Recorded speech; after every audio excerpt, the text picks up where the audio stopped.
We're going to call the meeting to order. Roll call. Ms. Kratz. Here. Ms. Nyman. Here. Ms. Scott. Here. Mr. Brad Updegrove. Here. Mr. Roger Updegrove. Here. Mr. Zawada. Here. Mr. Brophy. Here. Ms. Deroff. Present. Mr. Penarello. Here. All present. Let's rise for the Pledge of Allegiance and a moment of silence.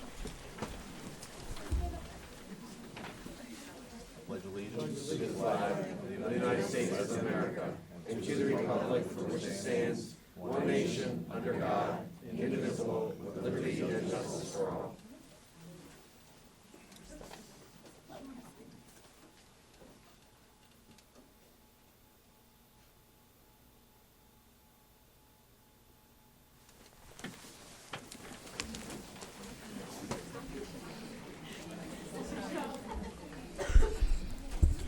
The Board of School Directors held an executive session on October 28, 2025. The topic was personnel. Session lasted approximately 45 minutes.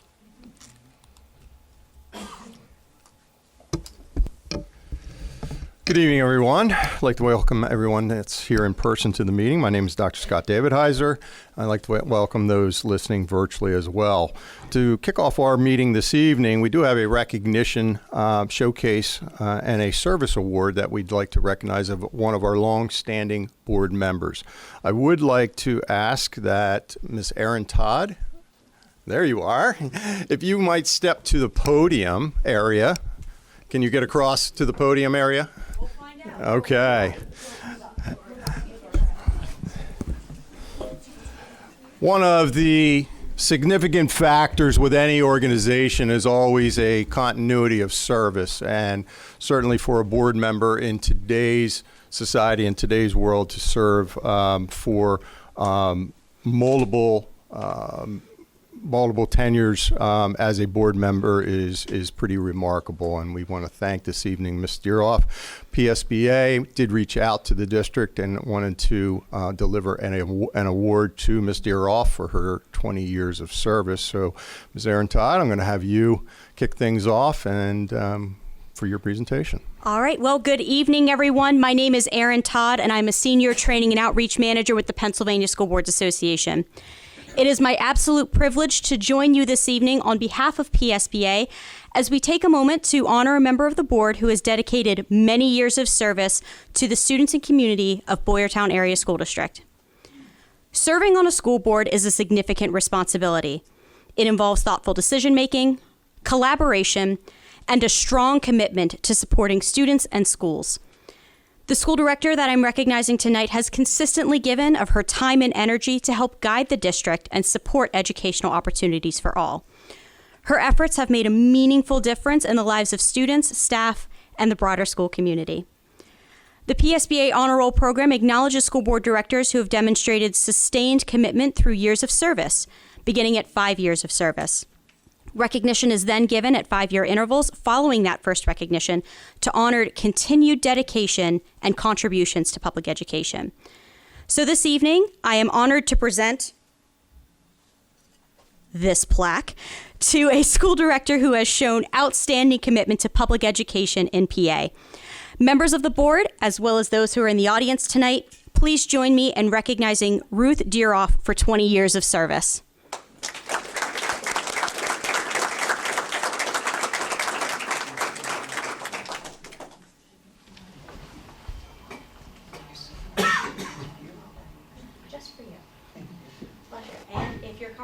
Turn this way. Oh, you get a photo out.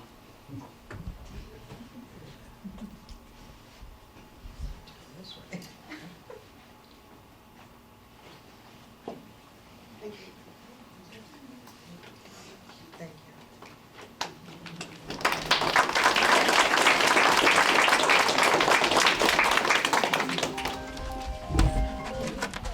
Ms. Deroff, again, on behalf of the school district, we wanted to recognize you and thank you for your years of service as well. We have this lovely tote bag along with a little bit of a water tumbler in there for you. So just pack up all your supplies tonight. So thank you very much. Thank you for your service.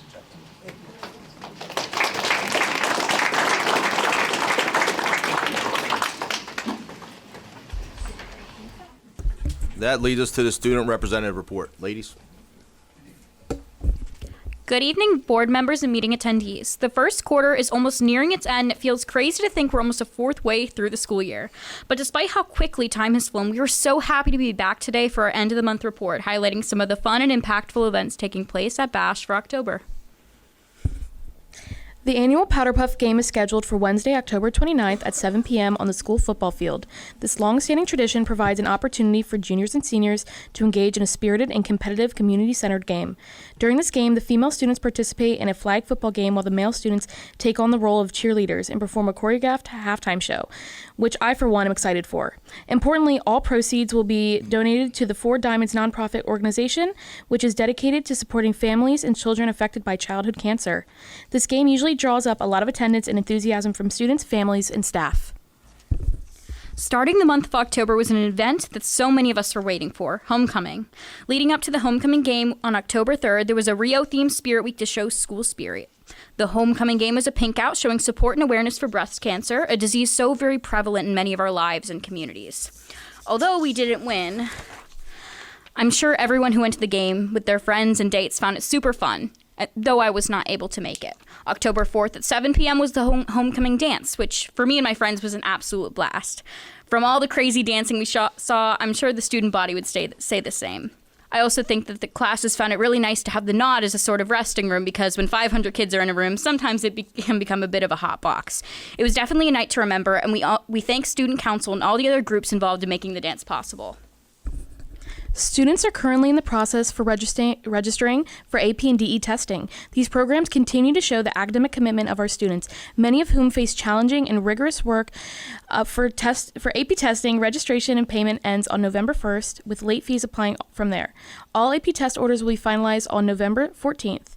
In addition to the student events and academic milestones, parent-teacher conferences will be on Wednesday, October 29th from 4 to 7 p.m., where teachers will provide families with the opportunity to discuss student progress, review academic goals, and strengthen communication between home and school. On the half day of October 15th, upperclassmen participated in some transformative events in their academic careers. Sophomores took the pre-ACTs, juniors took the pre-SATs, and seniors did their presentations highlighting their career exploration journey throughout high school.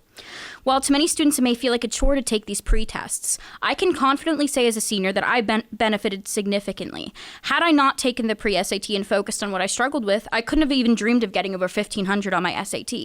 Having talked to several seniors about their experiences, almost all of them said that they are happy they spent their half day the past 2 years in the testing room.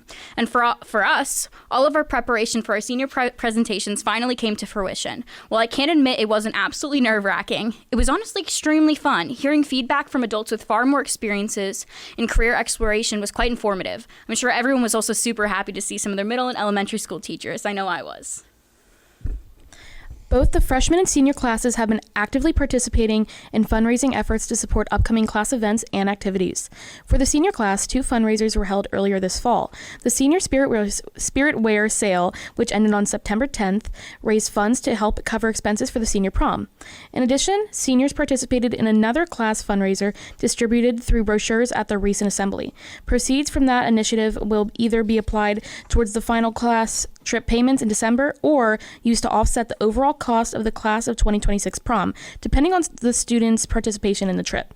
These fundraisers were successful in engaging students, encouraging teamwork, and supporting important senior year activities. The freshman class has also been actively involved in this fundraising as well. And with that, we thank the board for their time and consideration. It has continued to be an eventful and transformative year for Bash, and we want to help shine light on all the fun and amazing things taking place at the high school. We look forward to bringing you Bash's best moments next month for our November.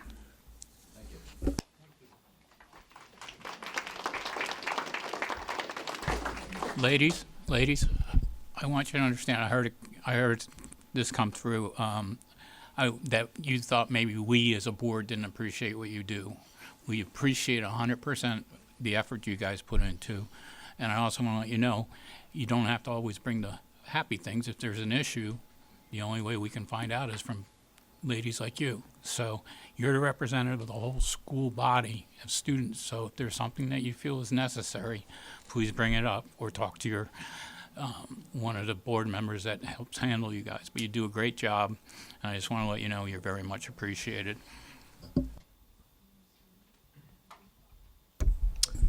That leads us to public comment period number 1.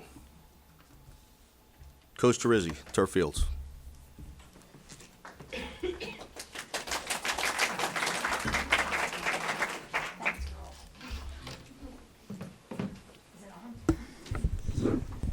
All right. I'm Alicia Terizzi. I am the high school coach for field hockey and flag football, and I've been a teacher in this district at Boyertown Middle School West since 1997, I believe. It's been a long time. Okay, I am here to talk about the field hockey team. This was my 5th year back as being the head coach, and over the last 5 years, we've made the PAC finals all 5 years, winning it twice. All of those 5 years, we've qualified for the District 1 tournament, making it to at least the second round, and we've qualified for the state tournament 2 times. Boyertown field hockey alumni are currently playing at these colleges: Iowa, Ursinus, Bloomsburg, Michigan State, Wagner, Northeastern, Widener, Roberts Wesleyan, Swarthmore, Stockton, and Central Michigan. Current team members: we have 4 girls committed already. 2 seniors are going to Indiana University, and Maddie Detweiler is going to Ursinus. And we have 2 juniors on our team. Emily Ulrich, who will speak in a little bit, she's going to Ohio State, and Kendall Gilbert is committed to Cornell. They're both juniors, and they will both be speaking in a little bit. We have built a top-notch program filled with very successful young women and athletes. We are very proud of our program. We are also super excited at the thought of being able to walk out of that building next year onto our own turf field. I am giddy at the thought of walking out back and running a practice in our facility, being able to practice corners whenever we want, being able to have a practice that is longer than an hour and 15 minutes, being able to play at home and have a home field advantage. I didn't want to cry, but I can't. I'm going to tell you that the seniors, and Maddie can back me up on this because she's the one that designed this.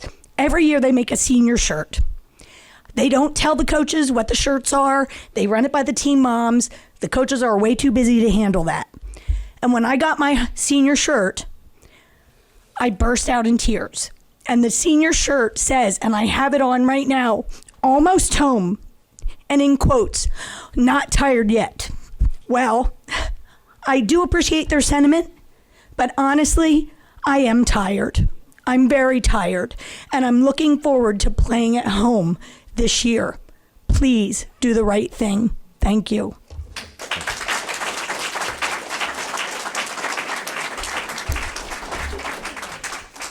John Emmy, turf fields.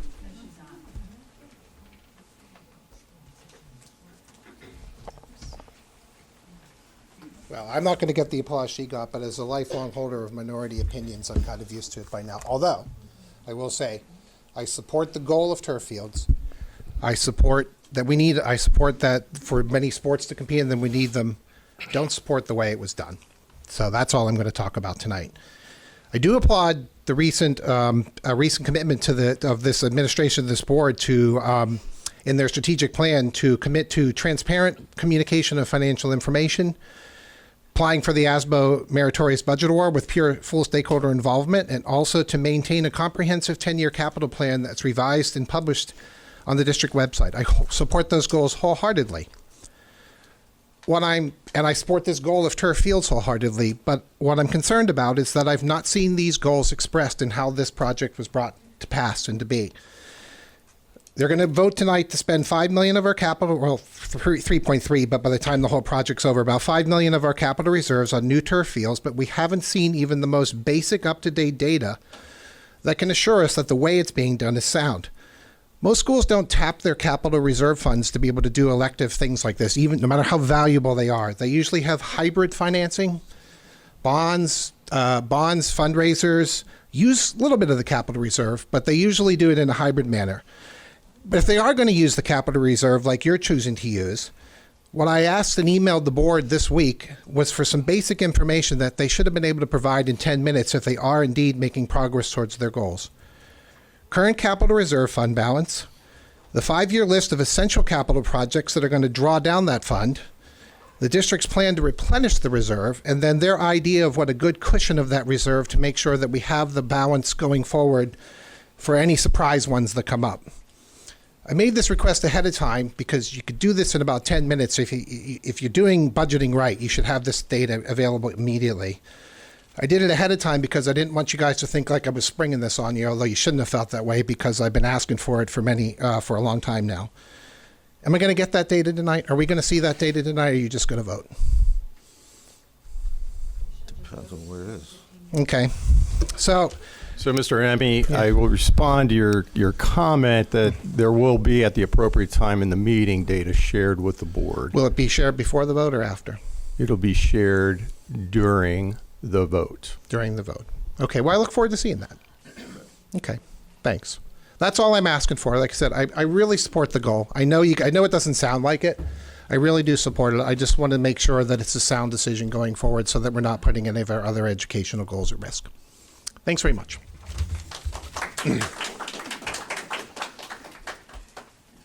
Donia Savage, Treasurer's Report, Policies, Donation, Pays Survey.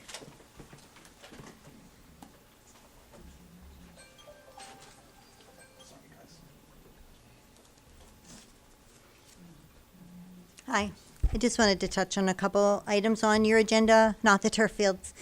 The Treasurer's Report shows that 31.3% of our revenues come from the state. That funding is currently being held up by the state budget impasse, which is now 120 days overdue. Our district may not be feeling the impacts in the same way as some poorer districts are yet, but it does certainly have some impact on revenue from interest that we are losing out on. I would like to know more about how the budget impasse is impacting our district now and how long we can go without state funds before pulling from our reserves or cutting educational services. And I would like to know why our school board members post, our state senators post, celebrating a budget proposal that flat funds public education when our district is counting on a significant increase in state funding. Does our community understand that the only real lever that the board has for making up for lost funding from the state and federal government is local property tax increases, or of course cutting non-mandated school programs and services? On another topic, I'd like to publicly thank the Foundation for Boyertown Education for their sustained support to our school district and their donations. I anticipate that contributions from the foundation, our parent groups, and our community are going to become more and more essential to our district's success. Regarding the PAYS survey, I would like to say, in case it's not explicitly stated tonight, that the PAYS survey helps our district understand areas where we need to focus on improving, and it provides data that can help us apply for grants in order to meet those needs. And finally, as you consider the first readings for many of our board policies, the policies that define how you operate, that is, that you also consider how you might comply with these policies. For example, Policy 003 states that the board shall plan an annual evaluation of its functions as a board. I think it's safe to say, based on comments from board members, that that does not happen, but I would be very happy to learn otherwise. And Policy 011, Principles for Governance and Leadership. Sorry, I don't even know where to begin. Maybe under lead responsibly. Work together in a spirit of harmony, respect, and cooperation. Participate in professional development training and board retreats. Thank you for letting me speak tonight. Emily Ulrich, Turf Fields.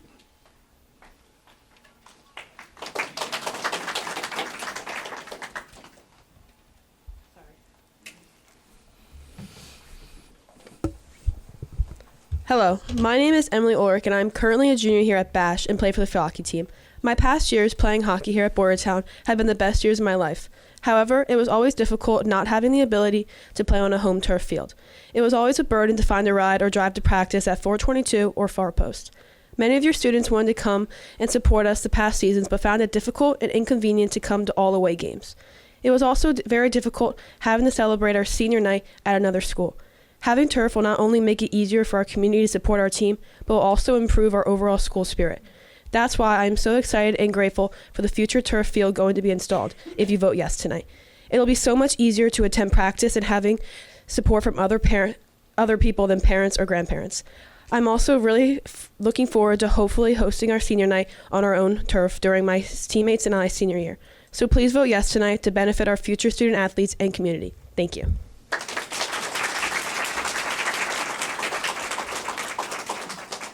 Kendall Gilbert, Turf Fields.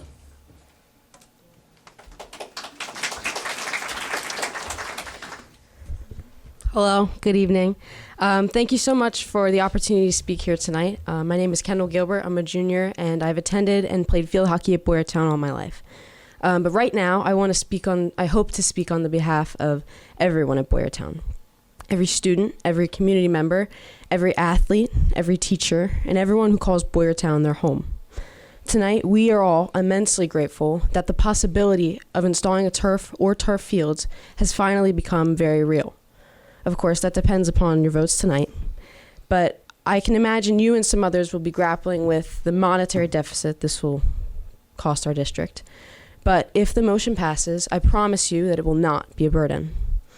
I firmly believe that the short and long-term benefits of installing turf fields will entirely outweigh the cost. It will mean everyone in front of me having a home field to play on, a home senior night. It will mean other teams wanting to come to Boyertown to play on our fields and see our school. It will mean marching band being able to practice on a smooth surface. It will mean elementary and middle school students being more exposed to Boyertown's school spirit and taking an interest in sports that they watch on a home field. And finally, it will mean the world to hopefully almost everyone here today and everyone else at Boyertown. Personally, after having shortened practices on rented turf every year, countless hours of class time missed to commute to away games, and field hockey senior night away at Boyertown's rivaling school, I am ecstatic to be speaking in front of you now in hopes that you will take what I've said to heart and vote for turf fields at Boyertown Area High School. Again, thank you so much for allowing me to speak to you all tonight, and God bless you. Thank you.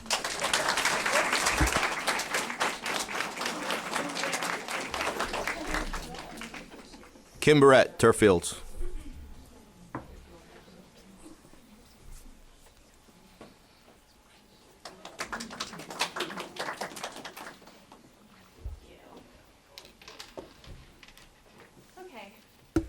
Can you hear me? All right. So I'm a real estate agent, and I'm hoping to bring a different perspective than what you may have heard in the past. As a real estate agent, I can't even count how many times I've heard buyers talk about how much other school districts have to offer. I want my clients to come to me and say, I heard all the wonderful things about our school district. Forward progress matters not just for test scores or rankings, but for how people feel about being part of a community. Every improvement made in our schools shows families that we invest in our kids and our future, and that word truly gets out. Think of it this way. You walk into two houses, one that's completely outdated with the 1970s shag carpet and kitchen and bathrooms to match that 70s style. Then you walk into another one that's been beautifully updated to today's style. Which one is going to sell faster and for more money? Schools are no different. When a district invests in growth, innovation, and opportunity, it becomes more desirable, and that directly impacts property values across the board. That includes adding turf to our fields that currently have that 1970s shag carpet, so to speak, for all of our sports teams and the music programs. As an example, I urge you to watch a college sports game and then look at the fields that our athletes are told to play on. Are we truly giving them the opportunity to shine at that level? They're stars right now only because of the incredible dedication of Coach Terizzi, who literally goes above and beyond every day to make sure these girls can compete. I would like to remind everyone that doesn't already know, she went out and got her CDL license and drives a bus to take our girls to practice so they could be competitive. Imagine what they could do if they had the same resources other districts already enjoy. That's dedication. Imagine where we all would be if all school board members had that level of dedication to our kids. To every school board member here who continues to push for better, I want to thank you. You know who you are.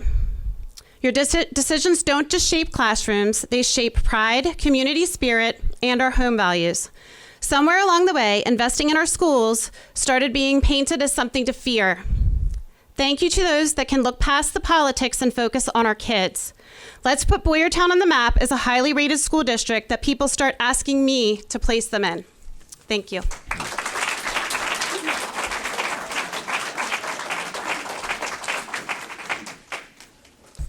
Barb Ferrari, Turf Fields.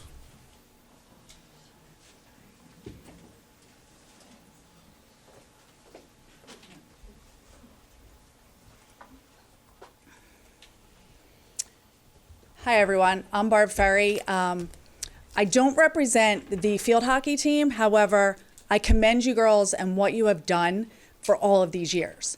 I had 2 girls go through this school district. They did not play sports here. I have a son who is a junior. Most of you all know him. He plays lacrosse. We're just as screwed. He is the face-off person for the lacrosse team, and the game is played completely different on turf and grass. He trains at an outside facility. They don't even teach him how to do it on a grass field.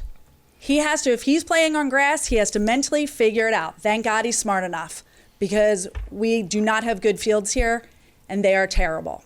So with that being said, and knowing that we're going to vote tonight, I just want to thank those board members who have fought for our children and these improvements and for these fields. When I look back 11 years that I can look back on to think about this fight going on.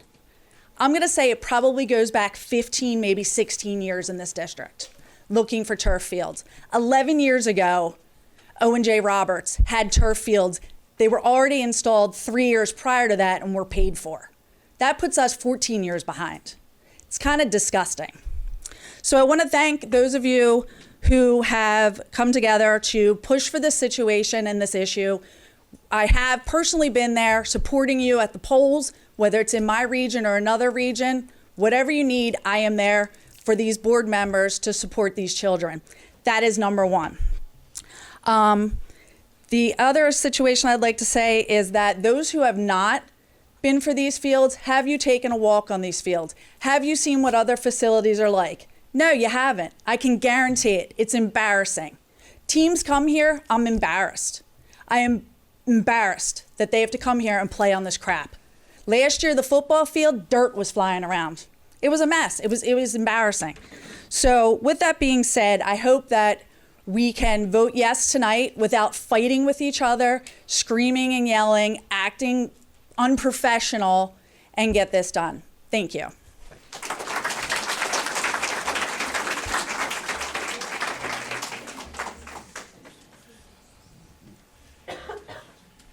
At this time, we're looking for a motion to approve the October 14th, 2025 Committee of the Whole meeting minutes. A lot of moves.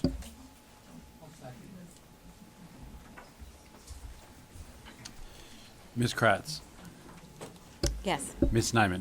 No. Ms. Scott. Yes. Mr. Brad Updegrove. Yes. Mr. Roger Updegrove. Yes. Mr. Zawada. Yes. Mr. Brophy. No. Ms. Deeroff. No. Mr. Penarel. Yes. Ayes have it.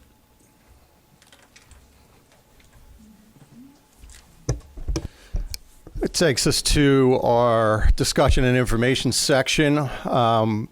This evening, we have a short presentation that we'd like to share with the board with regard to the Pennsylvania Youth Survey.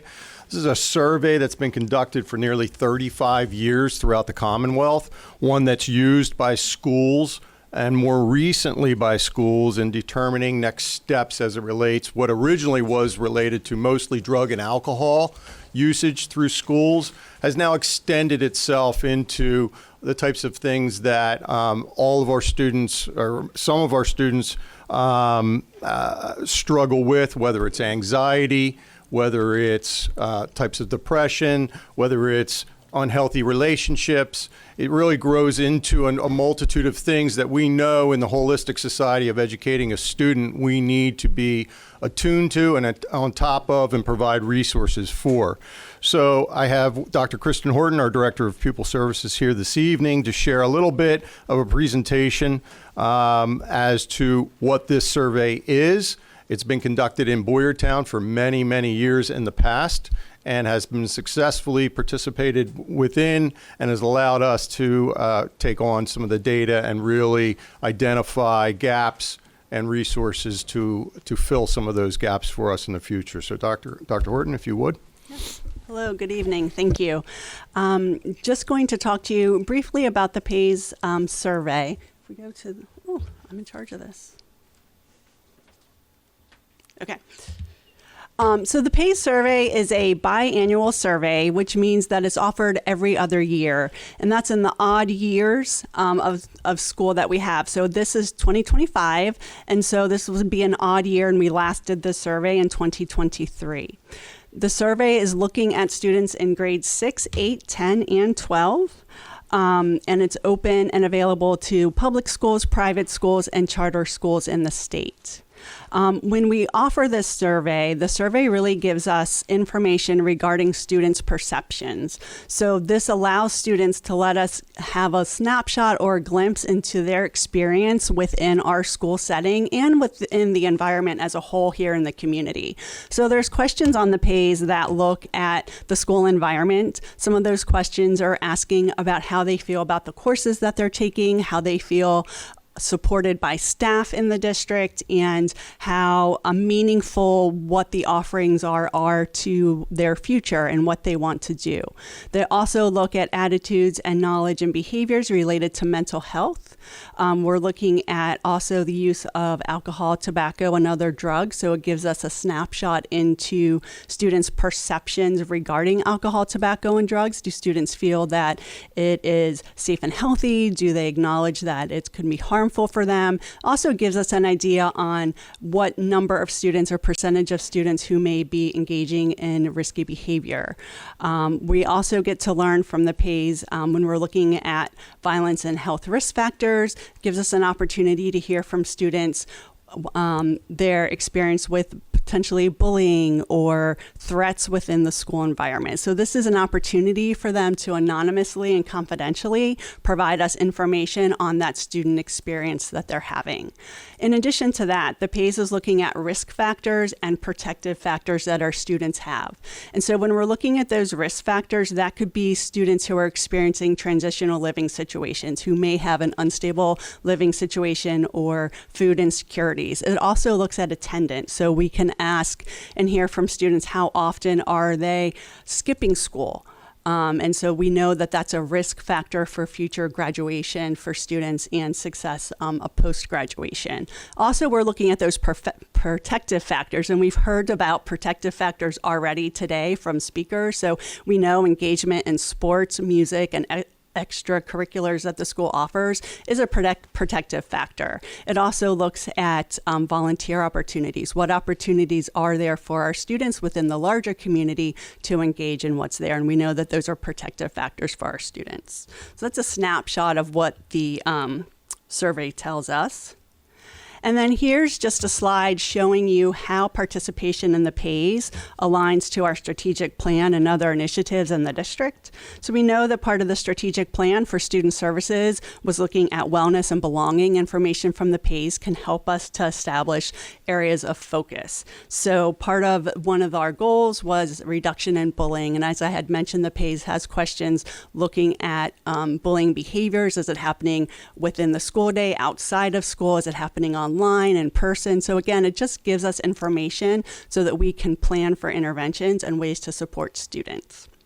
If we're looking at Portrait of a Graduate, we also see how the information from PAYS aligns to that, looking at that real world knowledge, social emotional learning, and composition of character. This is all giving us information to make sure that we're supporting those initiatives. And we also use the PAYS information for our 339 guidance plan when we're looking at how to support students in mental health and positive initiatives regarding that. Also, we heard in public comment that the PACE survey provides opportunities for grants. And so when we do apply for the PCCD grant, we do use information from the PACE survey to help identify programming that we apply for. So in the past, our PCCD grant has supported drug and alcohol counselor at the high school, substance misuse counselor, as well as school-based counseling in the district. So when we get that data from the PACE, we look at it combined with our SAP data, and we look to see what students are telling us from that data, and then we can put appropriate supports in place to help. And so just a little bit more information. The survey is scheduled to take place the week of November 17th in our secondary buildings, the 2 middle schools and the high school. Again, the survey is voluntary, it's anonymous, and it is confidential. Parents have the opportunity to opt students out of the survey, and students do not have to take it if they were not opted out by a parent and they're in their class and they're not comfortable with any of the content. They don't have to answer those survey questions. We do participate in the online version of the survey. That's 2 reasons. We get data sooner, but also it is a faster survey to complete, so it only takes about 30 minutes of the school day. And again, the data is released to us in the spring of 2026, so we can use that information for planning over the summer as we prepare for the upcoming school year. And that's all I have for you on the PACE today. Yes. Okay. So my question is, the information is not compiled here, so it does go out to an outside agency to compile, correct? Correct. Okay, so, but the students do the survey on their own computer? They do. They do, okay. So how do you ensure the confidentiality of those results? And with some of the things you're looking at, like behaviors, if something significant comes up that a student might say, do you trace that back to the student then, or is it just information that you keep? No, we don't trace any of it back to the student. So each school building is given their own unique link to the survey to answer questions. They don't ask any information regarding name or anything like that, so we wouldn't be able to trace it back to a student. And once that building has completed their survey, I lock that down so that no one else can go into that survey. So we're not asking any identifying information from that student other than their grade, so we can look at that information for 6th, 8th, 10th, and 12th, but we don't so their IP address doesn't go forward, that's being blocked? Correct? Okay. Yeah. So that it's compiled by each school, correct? So the so the principal would get that information? It's actually not by school, it's by grade level. So we get our data in the PACE report. So we have 6th grade, 8th grade, 10th grade, and 12th grade, and that's how we receive that data. So we see averages for all of 6th grade, 8th grade, 10th grade, and 12th, not differentiated by East or West. It's just that grade level combined. Now, the information would be shared with the principals then, I would expect? And then yes. And it should be with the teachers also, correct? The information is shared out to the principals when we get the report, and then we also use that information in the summers when we do our action planning, so the building teams have that information to look at and help develop their building goals. Thank you. Yep. 6th grade, 8th grade, 10th grade, 12th grade, do they get all basically the same questions, or?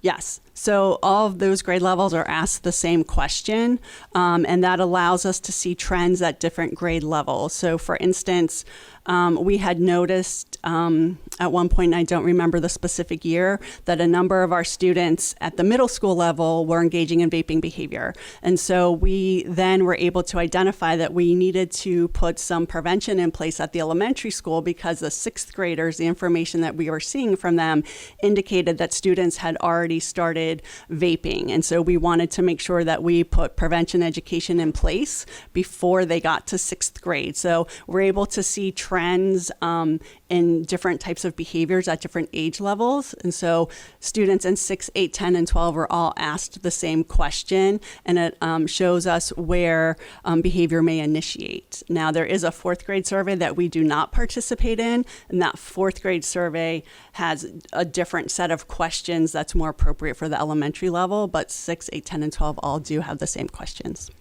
So you also said that like all sixth grade is compiled together. So if there would be one area of the district that is higher, we would not know it because Correct. that's all. Okay, thank you.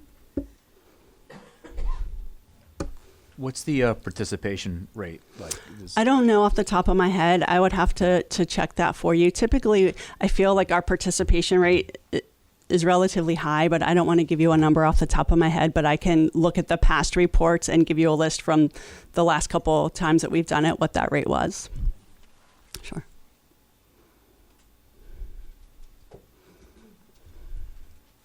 Any other questions? Anything else? Thank you, Dr. Horton. Yep. Thank you very much.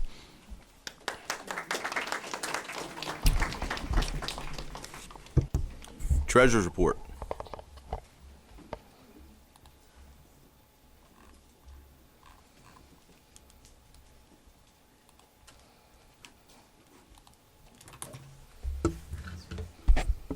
Good evening. Tonight I am presenting highlights from the September 2025 Treasurer's Report. Starting with our local revenue and tax collections, delinquent tax collection was $118,389.60. Earned income tax collection was $836,391.78. Transfer tax collection was $184,909.11. We also received $173,297.70 for our rental reimbursement subsidy. And regarding the state, we are still at a standstill, so there is no state revenue that has been received yet to date. And for September expenditures, salaries, benefits, and professional services accounted for approximately 86% of our total expenditures for the month of September. And that concludes my report for this evening. Any questions? Nope. Thank you. Thank you. At this point, I'm looking for a motion to approve the treasurer's report as it's I second.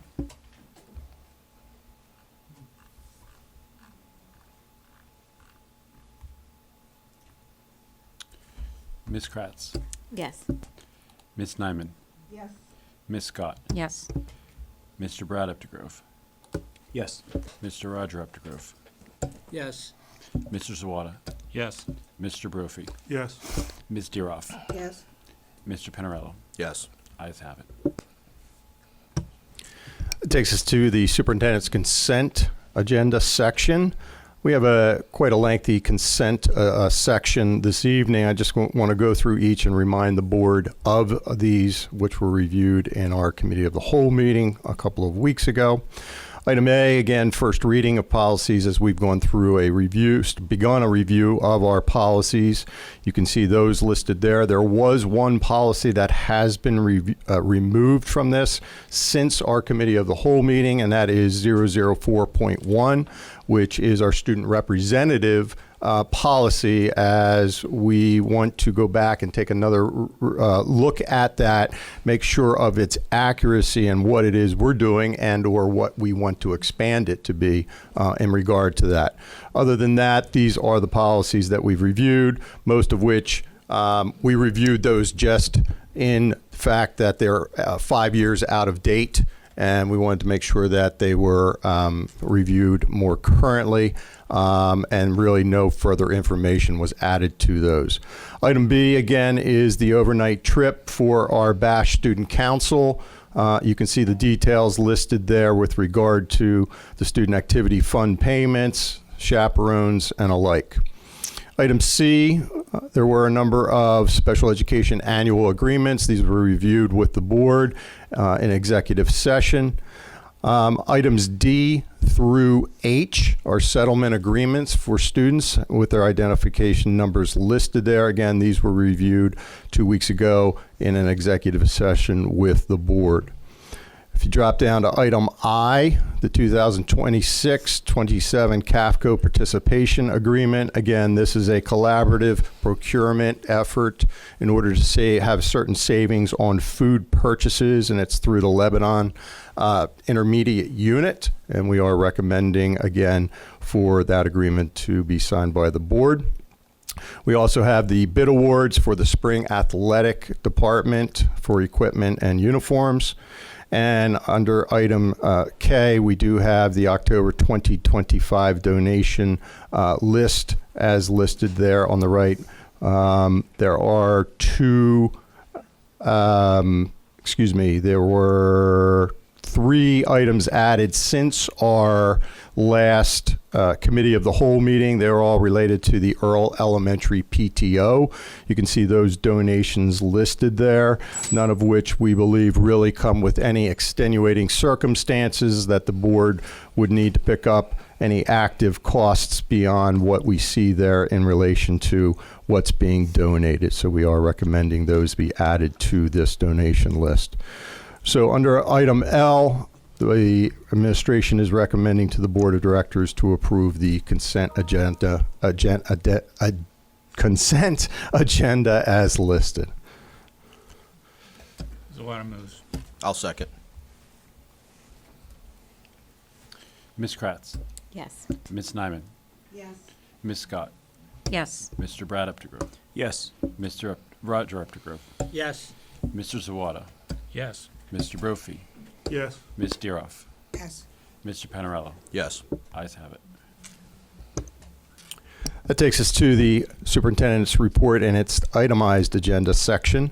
Under item A, the administration is recommending to the Board of School Directors to approve steps to achieve to conduct a targeted full-day kindergarten feasibility study as described in their proposal and as described by the presentation at our last committee of the whole meeting, and that does come with a cost of $25,000.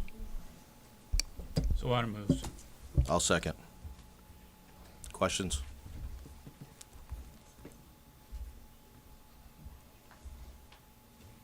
Ms. Kratz. Yes. Ms. Nyman. No. Ms. Scott. Yes. Mr. Brad Updegrove. Yes. Mr. Roger Updegrove. Yes. Mr. Zawada. Yes. Mr. Brophy. No. Ms. Deeroff. No. Mr. Panarello. Yes. Ayes have it. That takes us to item B. And the administration recommends that the Board of School Directors award a construction contract to Land Tech Group LLC in the amount of $3,387,700, incorporating the base bid and bid alternates 1, 2B, 3, and 4 for the construction of 2 synthetic turf fields and related accessories as contained in the bid documents for bids received on October 9th, 2025. There's a lot of moves. I'll second. Questions? Mr. Rolfe. On the permit for the construction, will we need another NPDES permit for the discharge from the under drains of the artificial turf system? Mr. Lynch, I know you're here from CHA this evening as the construction management component to this. Can you step to the podium, please, and respond to that question? Thank you. Thank you for the question. Thank you, and thank you for the question. No, there's not another NPDES permit required. One and only one covers both turf fields. Thank you. Who's going to be responsible for ensuring compliance with the construction discharge permit along with the district staff? We are having an on-site rep during construction, and we, along with the Conservation District, inspects the work for conformance with the DEP requirements. So the County Conservation District will be on site, and that is their responsibility on behalf of DEP. Is there additional cost for that that's not already in our? No, there is not.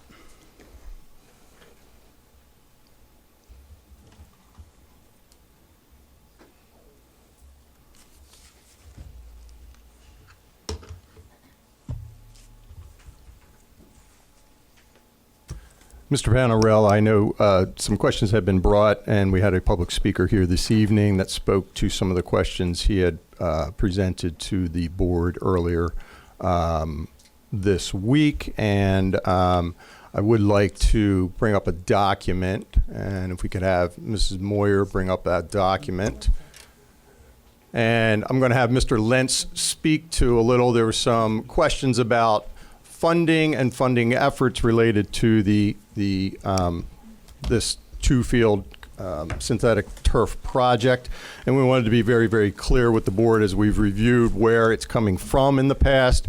We've talked about a number of outliers, but we wanted to also project and give you just an idea of where this stands. And again, with any capital project, this landed on the capital projects about a year and a half ago with the signage of the contract for CHA to take us through all the components of design, bid phases, and through construction phases to this. So essentially this project, as other projects do at times, land on a capital projects list.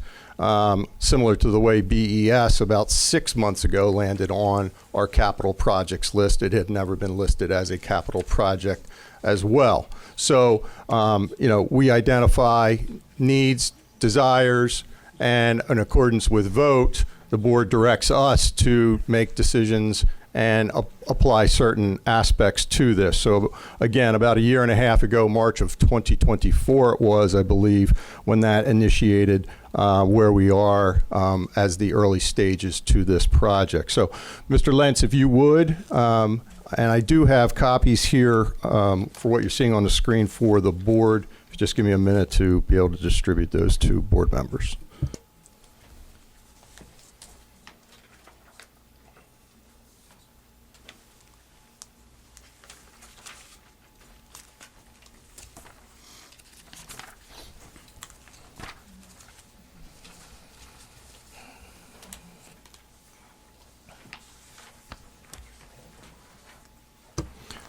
Mr. Lentz, if you would.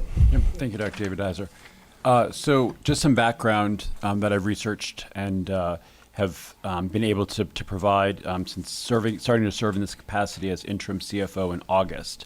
So the history with how the capital reserve has been funded is based upon the additional transfer of surplus funds from your general fund budget in the past 4 years. Those dollar amounts have been transferred. As we look at this year's budget, and I've spoken at the past meetings about the work that Dr. David Heiser and the administration is doing with further refining budgets and going to a zero-based budget, I see where there's a component that this designation of funds to go into capital reserve should really be built as part of the general operating budget, as an actual line item. So that we're all in the loop of what's being funded and how that aligns to the capital project plan.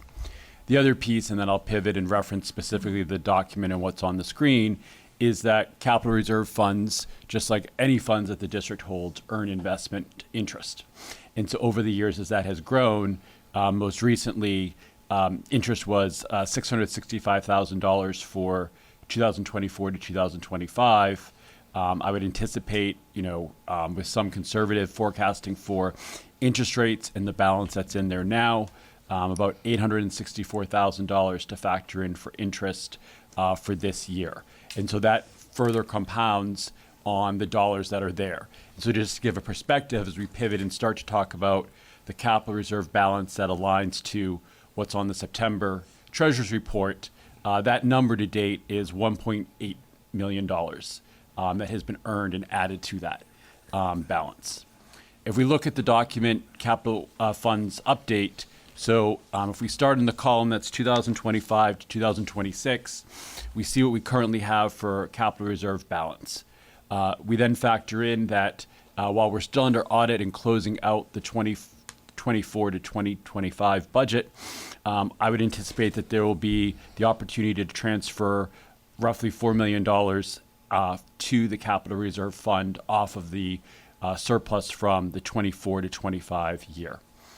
If I then factor in another estimate for interest earnings of $864,000, that kind of generates the positive balance that's in that fund.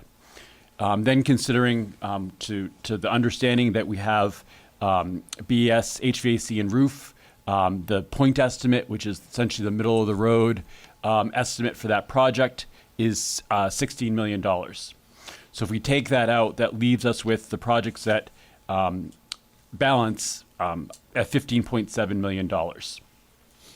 So then if the turf bid is awarded tonight, that award amount brings the balance to $12.4 million. You then roll that balance over to 2026 to 2027.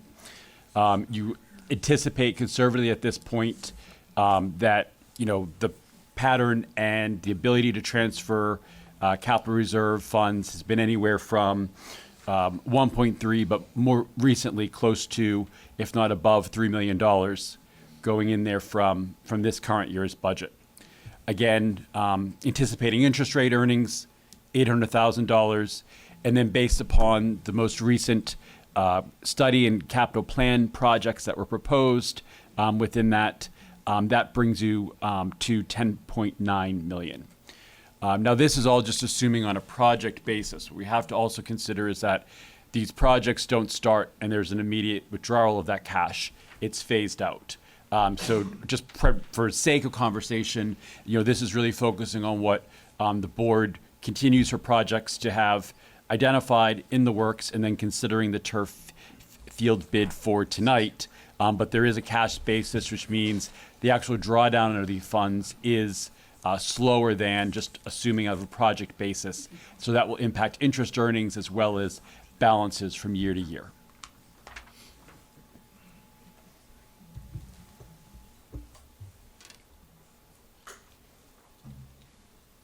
And I think one of the points that Mr. Lentz speaks to here is that one of the things that we're going to ask the board to consider this current budgeting cycle is a more permanent and desirable line item to fund capital as we move forward, rather than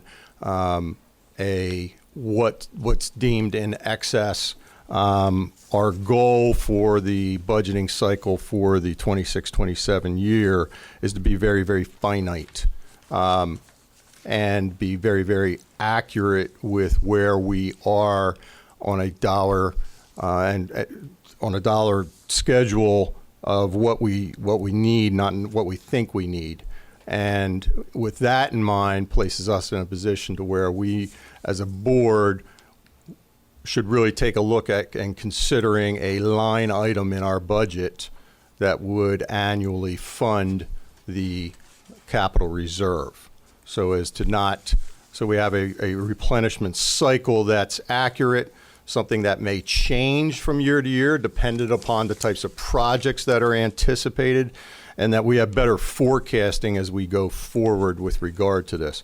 As Mr. Lentz said, the $16 million that you see under the BES HVAC process that we have taken out during this current school year, really for the most part, most of that won't even be taken out until after July into the 26-27 school year. And if you recall, that's a 2-summer project, so it's going to be shared across the 26 and expended during the 26-27 and 27-28 school year as it really does relate. So we wanted to give you a little bit of forecasting, a little bit of idea and thoughts. We have always talked about where this money was going to be coming from to support the turf field itself. I did have a conversation with Mr. Lynch from CHA, who's here this evening, in regards to the contract that we do have with them, the bid and the numbers that you saw for the turf field. And the turf field's bids came in, including the 4 alternates, at $3,387,700. Now, if you recall, in the projected budget for the project, what had been static and had always been shared with the board was a $1.6 million soft cost. Those are all the things dedicated to what CHA does as a construction management firm and the types of things they do through their on-site presence, their development of the project, of the drawings, of the shop drawings, of the design, of working with the township, working with all the permitting that's necessary. All of that's inclusive to that. To date, we have just over $222,000 spent on those soft costs.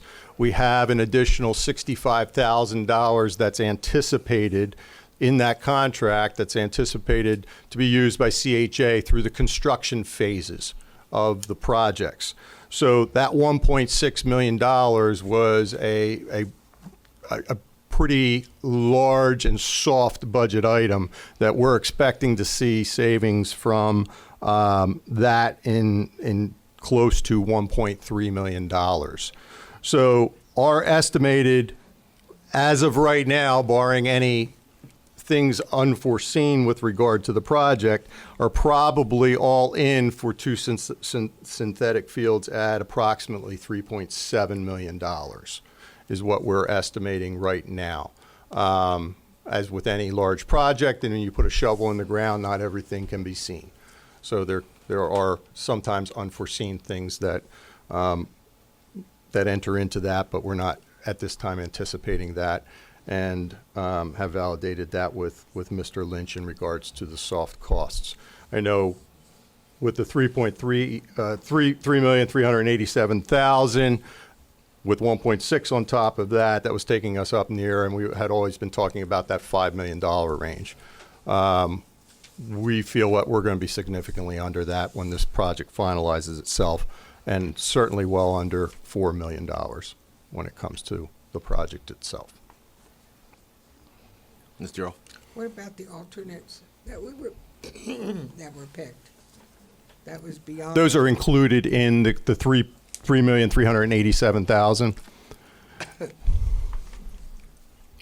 If you recall, we had discussed and we talked about and agreed, and I agreed to bring forward alternate number 1, which was performing all the earthwork excavations as unclassified in lieu of classified as specified. That was $31,100. Alternate 2B was to provide engineered coated infill in lieu of the base bid turf infill. Mr. Lynch had shared about what that was in protection to the project itself, and that came in at $90,700. Alternate number 3 was to provide a 10-year turf manufacturer warranty in lieu of the 8-year manufacturer warranty, and that was at the cost of $16,400. And the last alternate number 4, was to provide the logo at the center of the practice field number 1, similar to the way it was in the base bid of the logo at the stadium. So it would provide a logo on the secondary field as well as the stadium. And that was in a cost of $19,500.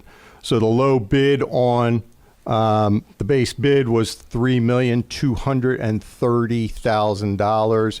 Adding in those 4 alternates took the cost to $3,387,700, as you see reflected in the motion for this evening. Did I miss the contingencies? How much that was? We used to have, when we had bids like this, a contingency. Thank you. And a good second question as well. The contingency for the project is included in what was that $1.6 million soft cost. So there is plenty of contingency, not that we would want to use it, but because of the beneficial actions of the administration, the entire team, so that this project came in under budget, you really have a good deal of contingency to work with. So the only thing we took out of there was a 266. Yes, that's the design fees. That's right. One other cost that I'll bring to the board as we start is there is a materials testing, a soils testing contract that I'll get quotes for, competitive quotes for you. And we budgeted probably $45,000 for that. And that's for a third-party entity to test the compaction of the fields, do the infiltration of the special stone mix that's under the field, all of the items that are customary for a third party to test on your behalf. Okay, there's an annual report required too. Who's doing that? I'm sorry, it's an annual report? Yeah. I'm not aware of an annual report. Could you identify the reference for that? There's some new things that are going to be starting 12/8 of 25, new regulations. You have those into consideration They're from who? on the permit? An annual report by the owner. An annual report is going to be required, as of 12/8/25. I'm happy to look in. I'm happy to look into that for you. It'll be We've page 16, item D. page 16, item D. I'm happy to look into that for you. We've started up a number of projects with an NPDS permit and have not been asked for an annual Well, I'm just report. telling you, 12/8, it's starting. Gotcha. So we'll be doing that. And we've already, Ms. Deeroff, we've signed that first report, even though since we have the report in hand, the NPDS, we've been asked by Terraform. Civil engineer. Civil yes. engineer has provided us that, and we've submitted that to the Berks County Conservation District already. It may be an annual report during the course of the project and the open permit. And of course, the permit will only be open between now, when we received it, and the end of the project at the end of next summer. So that would be one, if not two, annual reports. And the for infiltration, the infiltration's new also from December 8th of 25. You'll find that on page 29. the infiltration, You'll find it on page 29, the whole. is it a test It has that you're Has referencing? to do with the infiltration testing. Okay, we're conducting infiltration testing as a part of the project to demonstrate the drainage of the Okay, soil all fill. I know is it's a new requirement when I was reading the permit. Right, and I'm just trying to reassure you that I believe that we have that covered because it's Okay, great. typical that we do the infiltration testing on projects like this. That's great. Thank you.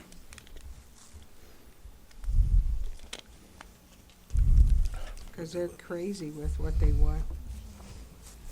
On that, we agree. Oh, come on, you gotta agree with me on other things. Nobody else must be reading them or they have questions. Well, I appreciate your diligence. I'll call the vote. Yes.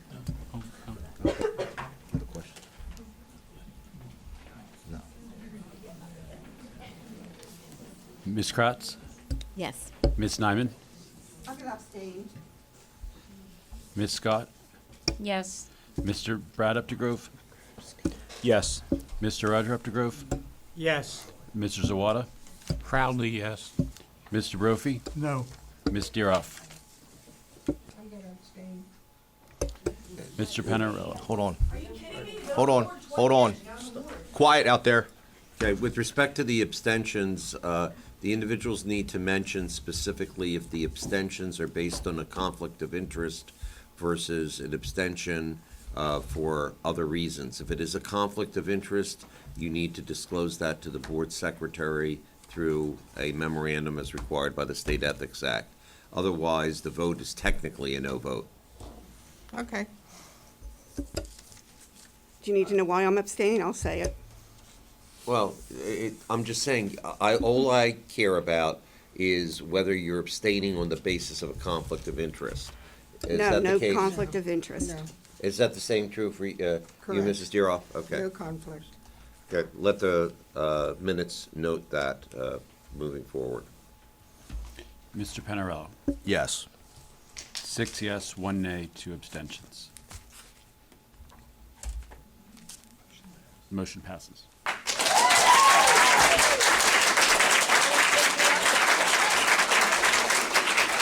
Who was that big mouth back there? Who was the big mouth that followed on that?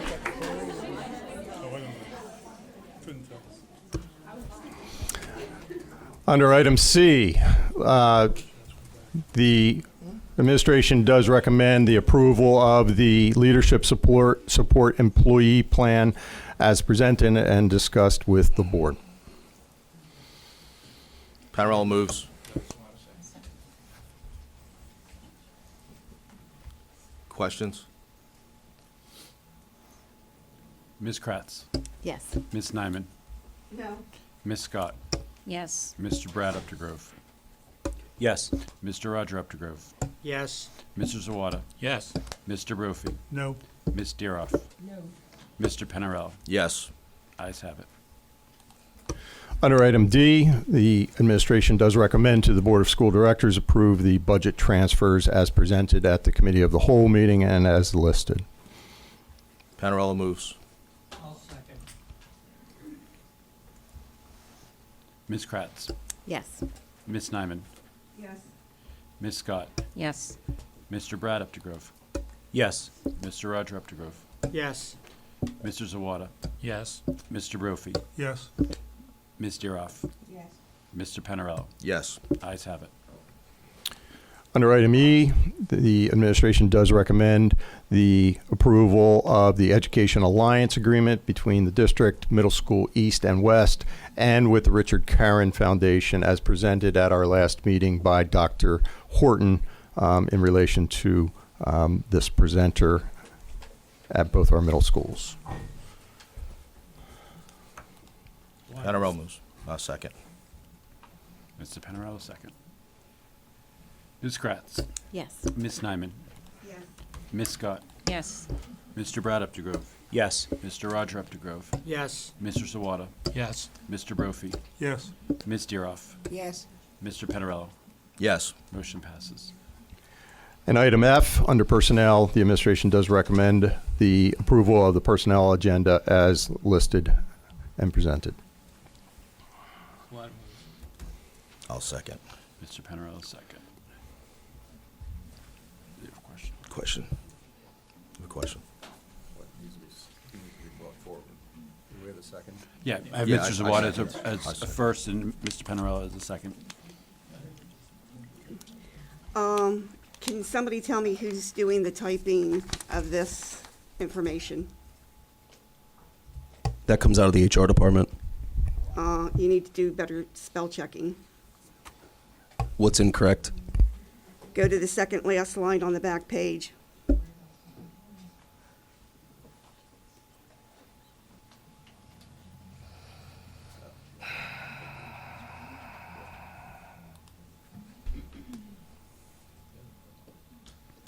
Go to the vote. Call for the vote. Ms. Kratz, Yes. Ms. Nyman, Yes. Ms. Scott, Yes. Mr. Brad Updegrove, Yes. Mr. Roger Updegrove, Yes. Mr. Zawada, Yes. Mr. Brophy, Yes. Ms. Diroff, Yes. Mr. Panarello. Yes. Ayes have it. Under our number 11, oh, excuse me. I would just like to draw attention to two members that are, I believe, still present. Officer Judith Wise, who is out in the vestibule, I believe. Officer Wise is going to be our new school police officer at Middle School West. Officer Wise has been with us through U.S. Security since the beginning of the school year and comes highly recommended from Officer Bohm and the two administrators at Middle School West. And I would also like to mention Ms. Bonnie Wood, who is in the front row, is going to be transferring from her position as a physics teacher at the high school to our student support liaison position the first day of the second semester. So we welcome both of those individuals. Thank you.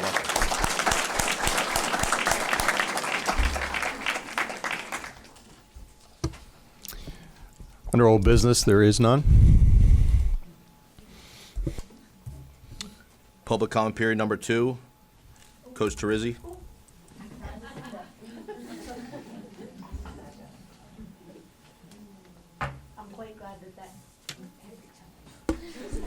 I'm quite glad that that passed because I value my job and I might have lost it if it didn't.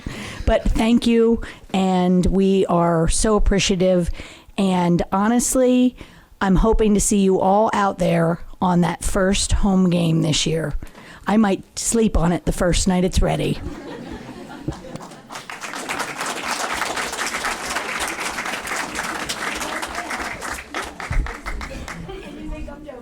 Mr. Emmy, Board Policies and Behaviors. Mr. Emmy? Oh, I'm sorry, I didn't hear. Sorry.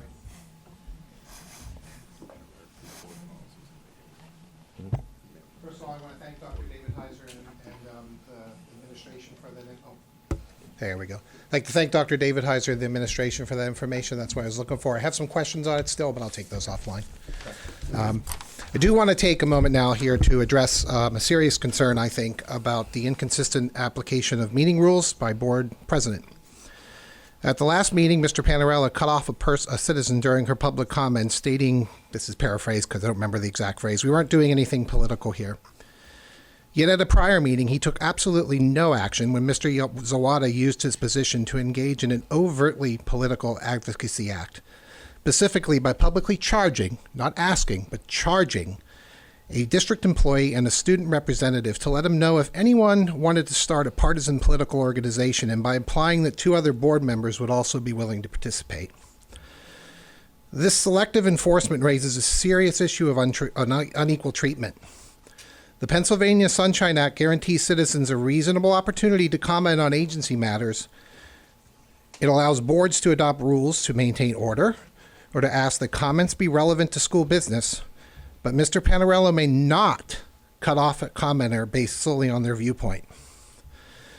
Additionally, cutting off one speaker for being political while allowing partisan speeches from a board member is content-based discrimination and violates both the First Amendment and also risks liability under 42 U.S.C. Section 1983, which is a civil action for deprivation of rights.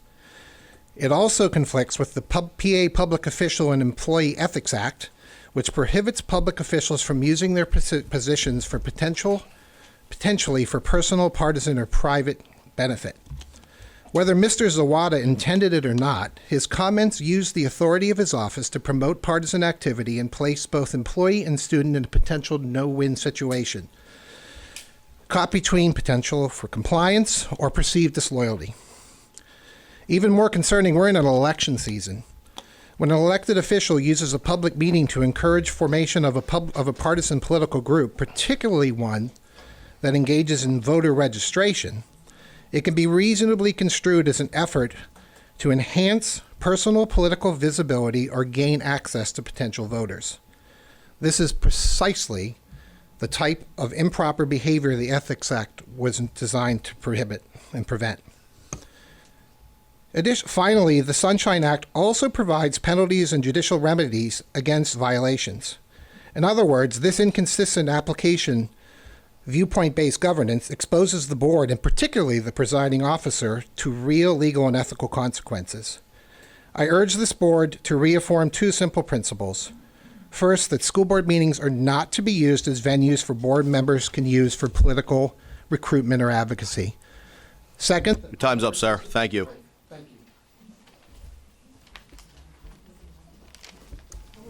Donnie Savage, board performance and behavior.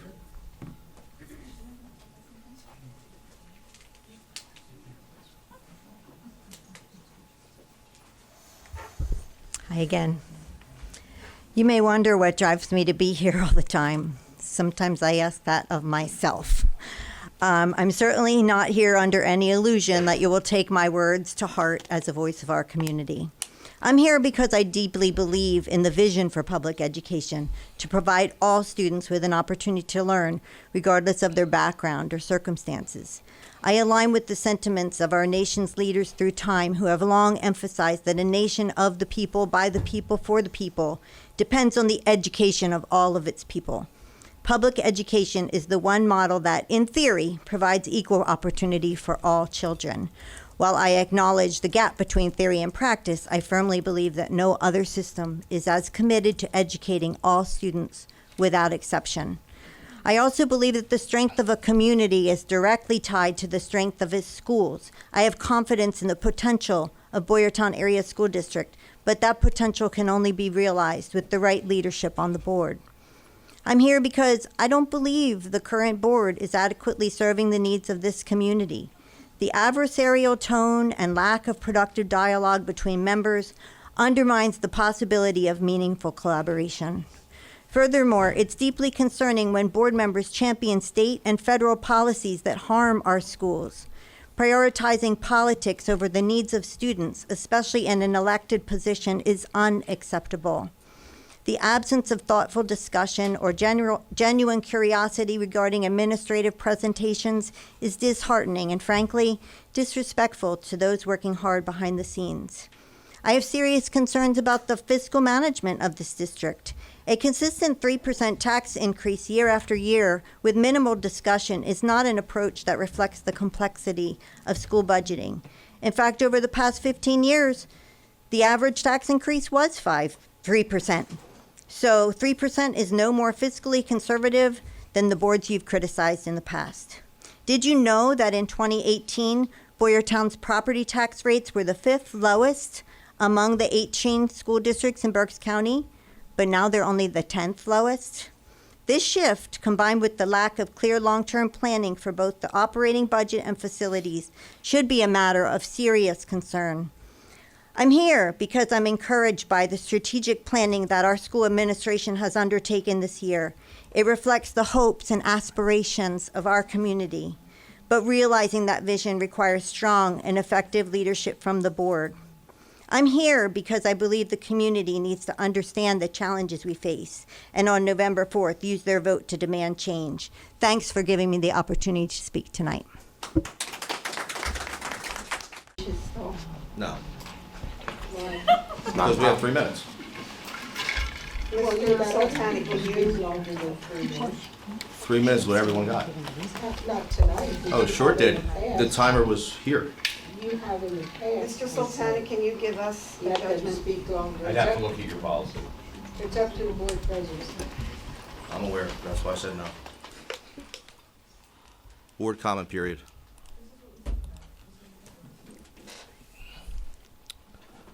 Mr. Updegrove?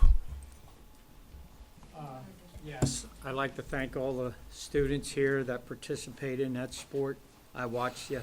You're very good. And when you leave this room, when you go home and you think about what you accomplished, it's a great one. It is. And I feel proud to watch you play, as I do all the sports, because I'm not just here for you students, I'm here for all of them, because I think it'll take you to a higher level when you leave here with that accomplishment in your back pocket. Thank you.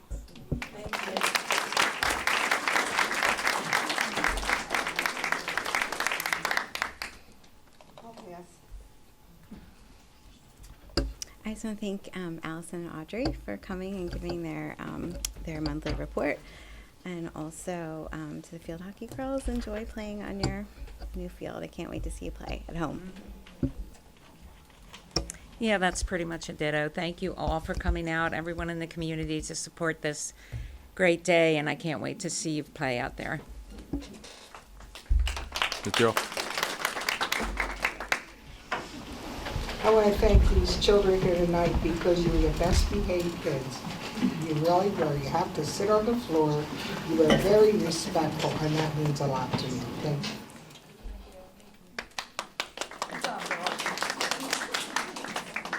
Nothing. Just like to congratulate Ms. Deeroff for all of her service, and also I want everyone to have a safe and happy Halloween. I'd like to bring something up.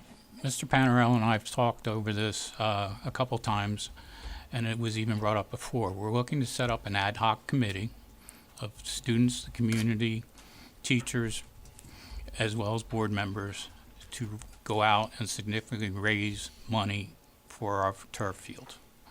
There's business, if any, now this is way before all you guys, but the Boyertown Bear baseball stadium was built with all private donations. There was no school money put into that. And then they signed the school over to us.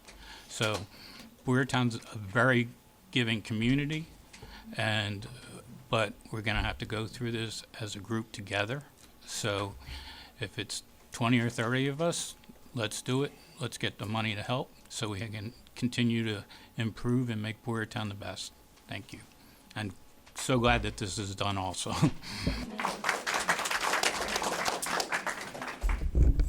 I just want to say how proud I am of the majority of the board who was brave enough to vote for this, because it was met with a lot of opposition. I want to thank the ladies for coming out, because really, you brought it to the forefront, and I think that it's going to help the community. I could envision us being like Owen J. Roberts and having the Boyertown Optimists playing there, football being there. It's just, I think it's going to be huge for the community. Let me see. A lot was said tonight, obviously. So let me just, if you don't know me, tell you why I vote the way I do. You could look at every vote I've ever made. Every vote I've ever done has been at the forefront, kids. Everything. Every vote. It's always for the kids. Next is the district, to better the district. Then it's the taxpayers. And that's how I voted the whole time. You can look at every vote I've ever made. I'm proud of what I've done. I'm proud that we got these turf fields. That's basically it. I don't want to make this political, you know. So that's about it for me.